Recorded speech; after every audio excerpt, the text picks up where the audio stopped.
I recently completed a program of 6 treatments of ketamine-assisted psychotherapy.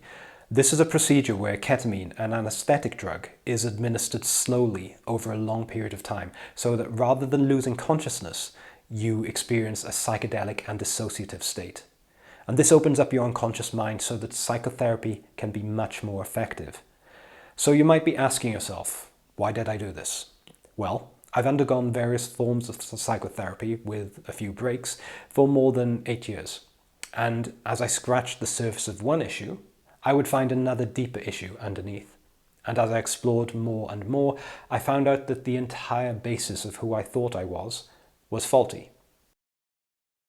Complex post-traumatic stress disorder, or cPTSD, is a little different than regular post-traumatic stress disorder, or PTSD.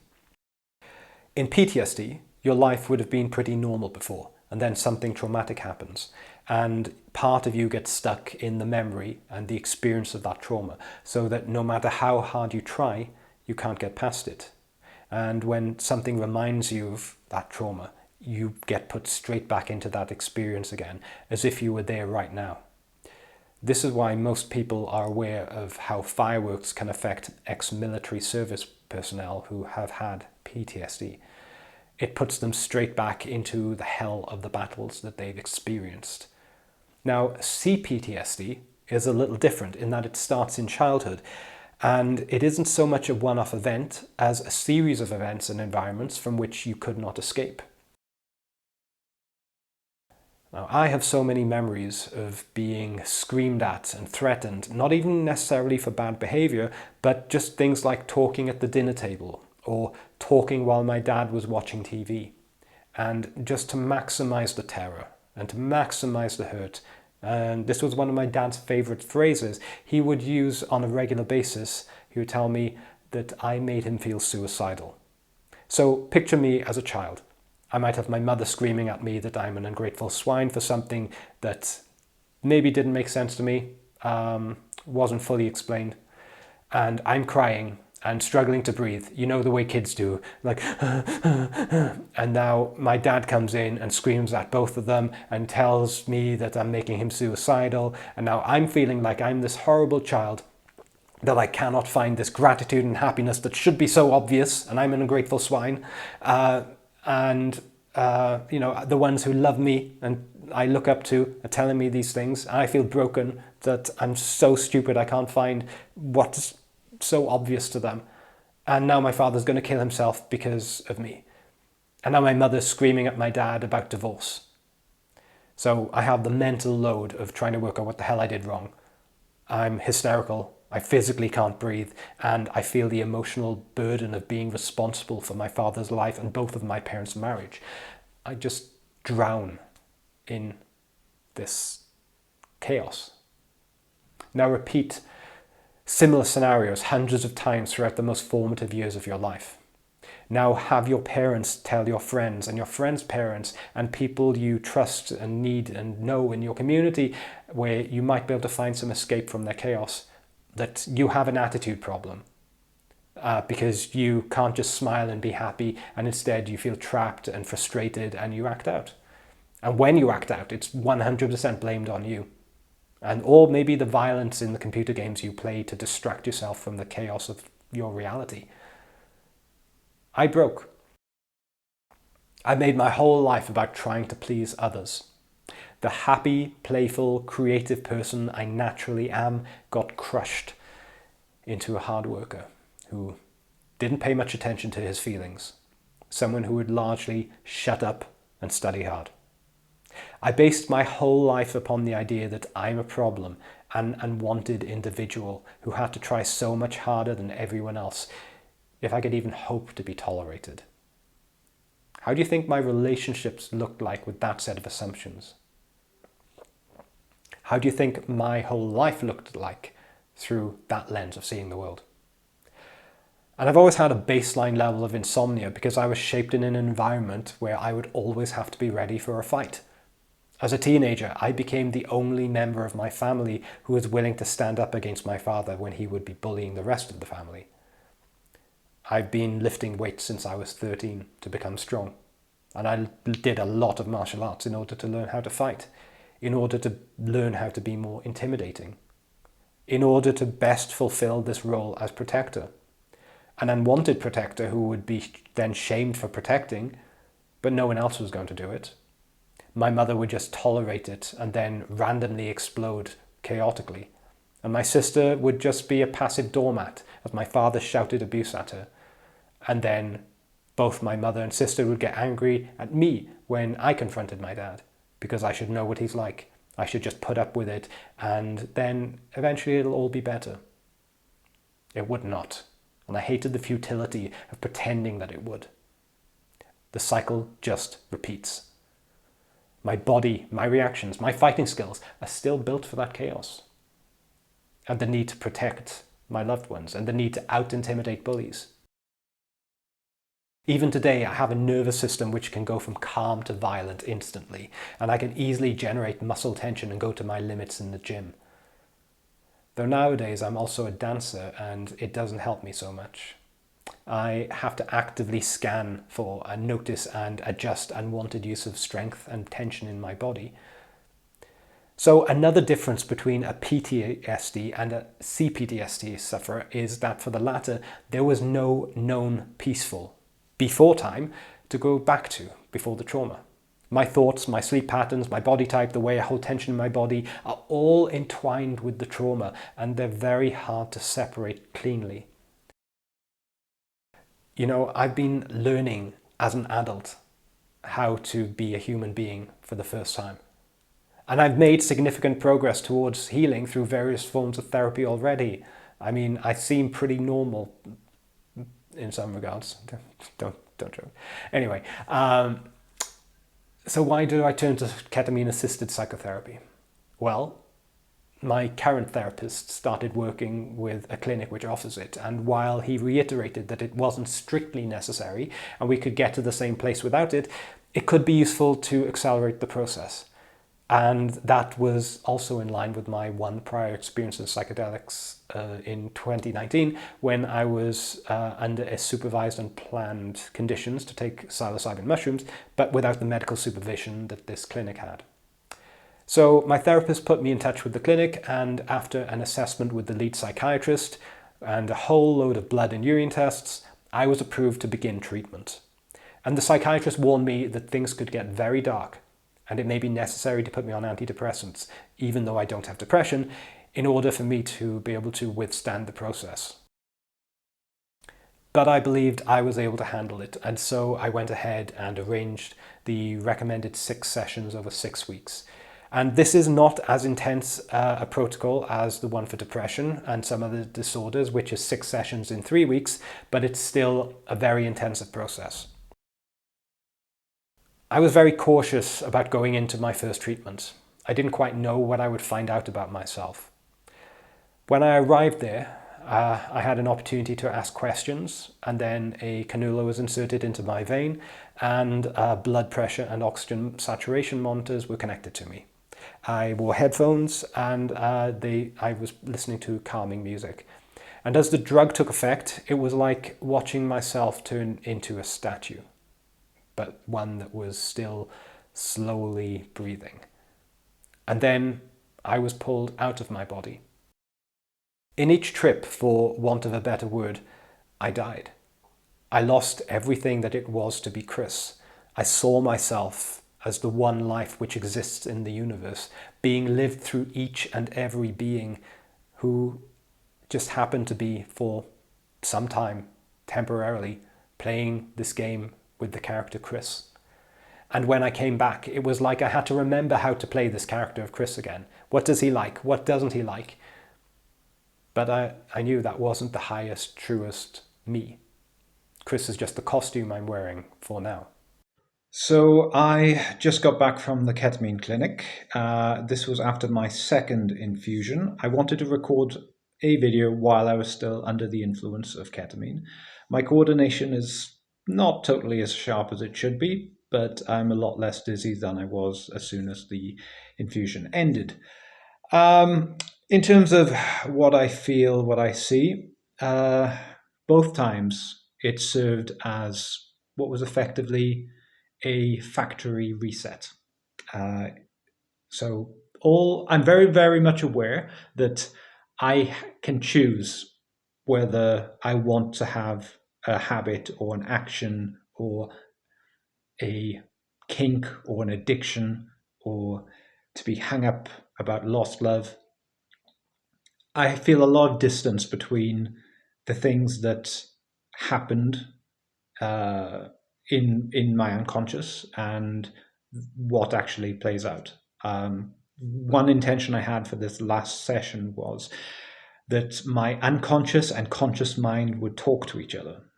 Like, you know, that meme of now kiss. Yeah, I felt like I was doing that. But every trip has been like being pulled out of my body. Imagine that scene in The Lord of the Rings where Gandalf comes back as Gandalf the White and forgets his name and has to be reminded.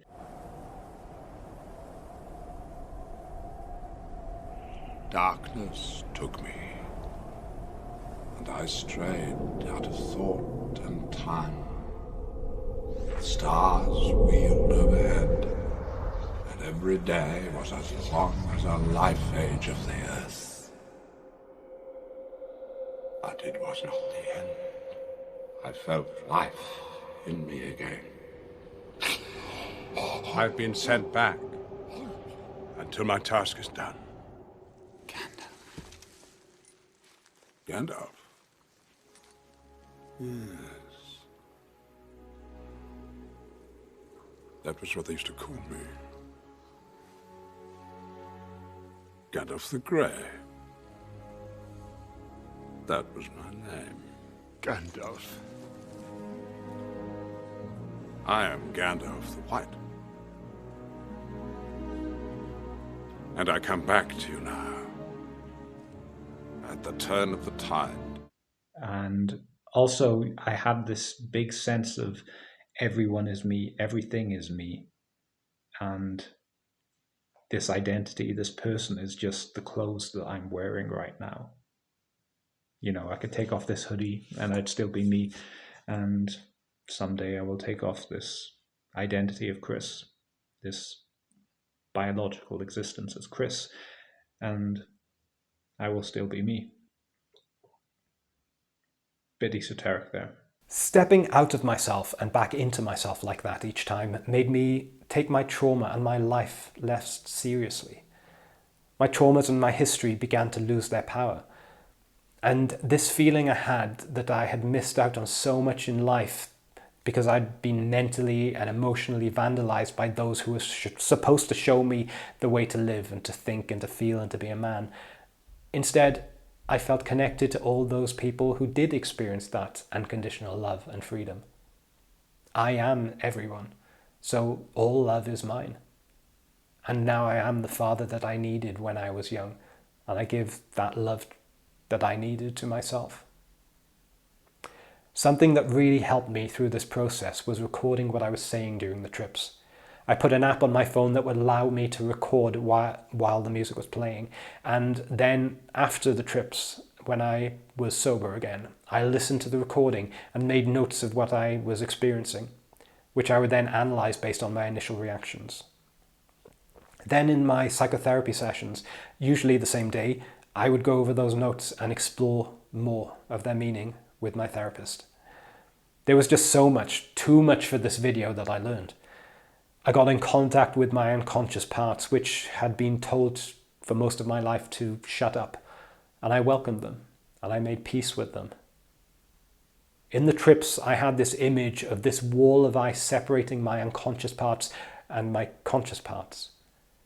At first, I thought that I was looking through this thick wall of ice at frozen beings on the other side, and then later, it was like the ice wall was thinner, and I knew that those other parts could hear me, hear what I tell them, and that they also prompt me throughout my day.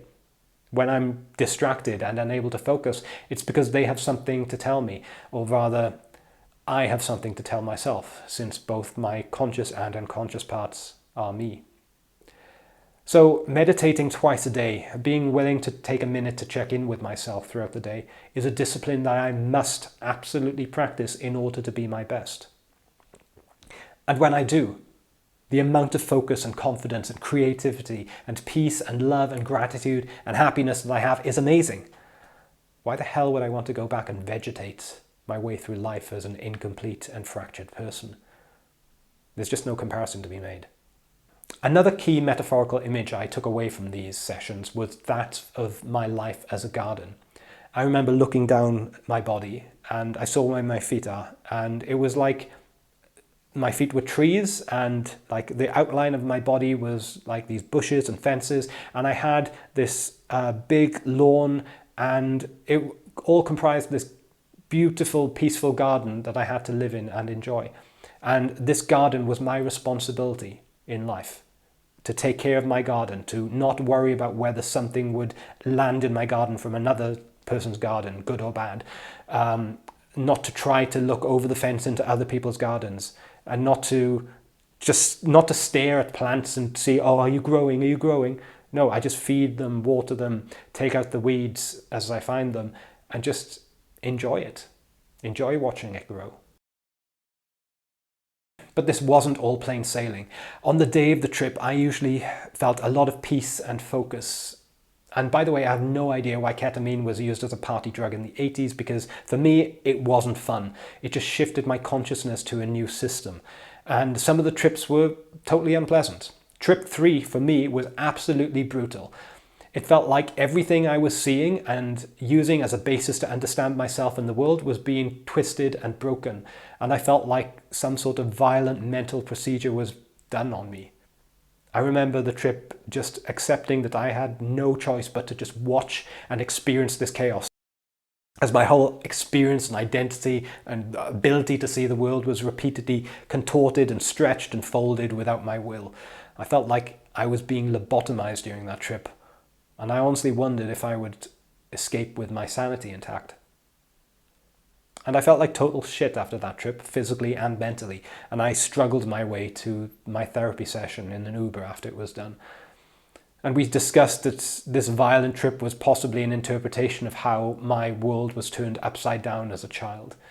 And my therapist said it's usually quite normal for someone to have this kind of bad experience about halfway through the process. And after every trip, 1 or 2 days later, there would be this day of being flooded with the most painful feelings of my life. I felt so alone and abandoned, and I couldn't get away from those feelings. I tried to distract myself to cope, but nothing worked. But more and more, I learned to just sit in that pain and feel it. The last time, I just sat on my sofa with no distractions for 3 hours, just facing it and feeling it. And for most of the time, nothing changed. I was still hurting. But in the end, after hours, something dissolved. Both something in the pain and something in me. And now most of that burden is gone. I am a different person than I was when this started, or even during the process. In my final trip, towards the end, I saw this character trait selection screen like you'd find in a role-playing game when building a character. And I started adjusting the settings. It was my time to choose who I would be in this life. And I maximized settings towards love, wisdom, and kindness. And I felt proud of myself since my life and my inner world is largely already reflecting those traits. And I found beauty in that choice and how my choice manifested in my life. And on that same screen, I minimized the settings around reactivity. For most of my life, I carried this anxious, chaotic, panicked energy that my dad did his best to force into me, despite my many years of efforts to change it. Now, when something provokes me, that reactive energy has been replaced with a simple, When the main male voice in my life growing up was this panicking and volatile voice, which haunted me most of my adult life also, now I just hear the clarity of my own peaceful, wise, and strong voice. And I'm able to share this peace with others, and I've finally been able to step fully into this character. And yet, I don't hold anything so closely or take it too seriously. And it's actually that looseness that allows me to fully be in this character, fully be in this life. There is still the truth that I experienced, that this is just a level of the great game being played. That beyond Chris, there is an I which has lived through all beings, through all levels, through all life. In the words of Thich Nhat Hanh, this body is not me. I am not limited by this body. I am life without boundaries. I have never been born, and I have never died. Look at the ocean and the sky filled with stars, manifestations from my wondrous true mind. Since before time I have been free. Birth and death are only doors through which we pass, sacred thresholds on our journey. Birth and death are a game of hide and seek. So laugh with me, hold my hand, let us say goodbye. Say goodbye to meet again soon. We meet today. We will meet again tomorrow. We will meet at the source every moment. We meet each other in all forms of life. It has been good to be with you. Thank you very much for listening.